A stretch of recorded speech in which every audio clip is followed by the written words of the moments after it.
beginning with Adam Smith and even before Smith, in the pre-classical and classical tradition, so that includes Smith, Ricardo, and then subsequently particularly Marx, but you have Mill and Malthus, they had an understanding of capitalism that was derived from the study of capitalism. And because it was derived from the study of capitalism, the notion of competition was that derived from the study of business behavior. But by the end of the 19th century, the class struggle between labor and capital was all central to economic analysis and political analysis. People had fastened on Ricardo's theory of prices, which said that at the first approximation, prices would be proportional to direct and indirect labor time, labor value in Marx's sense, and had begun to argue that if the product price was determined by the amount of labor that went into the commodity directly and indirectly, then why should labor not get all of the commodity? That became part of the socialist anti-capitalist argument that labor's product should belong to labor.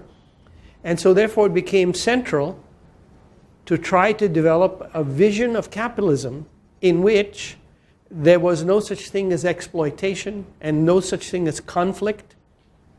And in order to do that, the economists who became the ones, not everybody did this, but the ones who got selected by the Darwinian process of social choice, social selection, were the ones who began to focus on exchange as the central characteristic of capitalism. Now, the thing about exchange is that on the surface, exchange is a sphere of equality. You can go into a shop. You don't have to go into the shop. You go to another shop.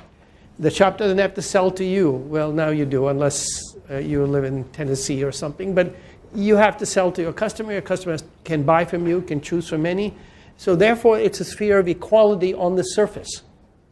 And that starting point makes central to the growing alternative vision, which focuses on exchange as the paradigmatic moment of capitalist society, a moment of essential equality, and builds from there the idea that what capital does is serve the customer by producing goods for the future or producing goods for the use of the customer. And the idea becomes then that capitalism is a system that is at the service of the customer.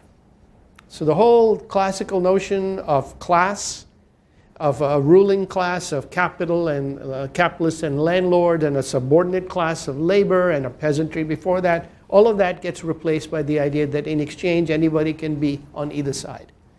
Samuelson, for instance, at one point talks about the fact that in general equilibrium theory and in neoclassical theory in general, it makes no difference whether you're a worker or a capitalist. It's just choice that you make. And you could, something that's good for workers is good for capital. It's good for capital. It's good for workers also. That vision would not have been picked up had it not been for the changing politics. As the politics changed and as it became this notion of capitalism as a servant of the consumer became increasingly prevalent. And any history of thought book will tell you that. But one of the consequences of that change was that the notion of competition got altered fundamentally. And the notion that developed was a notion that was consistent with the broader vision, as my former colleague Bob Halberner, our eminent